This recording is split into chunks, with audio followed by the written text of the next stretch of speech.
নমস্কার বন্ধুরা, আমার চ্যানেল নলেজ একাডেমিতে আপনাদের সকলকে স্বাগত।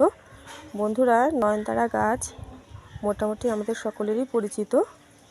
গাছটি দেখতে খুবই সুন্দর, এই ফুলও সুন্দর। বন্ধুরা, এই গাছের ফুল ঠাকুরের পুজোয় ব্যবহার করা হয়ে থাকে। নয়নতারা ফুল হরেক রকম কালারের হয়ে থাকে, তবে বন্ধুরা হালকা বেগুনি এবং সাদা, কেবলমাত্র এই দুটি রঙের নয়নতারা ফুল গাছই ঔষধি হিসেবে ব্যবহার করা হয়। অন্যান্য রঙের গাছগুলো কিন্তু ঔষধি কোনো গুণ দেয় না। তো বন্ধুরা, এই গাছটি যদি আপনার বাড়িতে বাগানে না থাকে তাহলে অবশ্যই লাগাবেন। এই গাছটি কিন্তু কোনো জন্তু খেয়ে ফেলতে পারে না।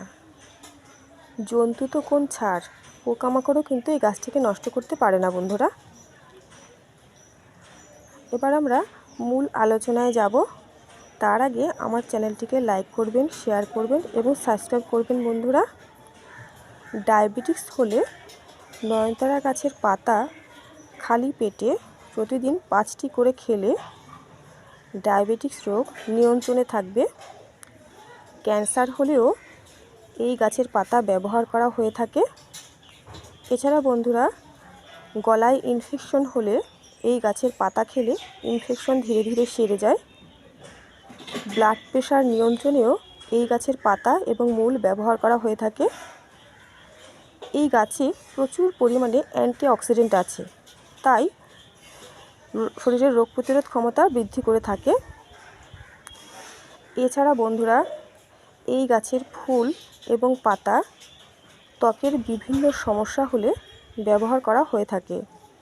যেমন ত্বকে যদি চুলকানি হয়, যা কোনো মতেই সারছে না, তখন 5টি নয়নতারার ফুল, 5টি নয়নতারার পাতা এবং 5টি নিম পাতা একত্রে বেটে কিছুদিন দিনে 3 বার করে লাগাবেন, তাহলে চুলকানি সেরে যাবে।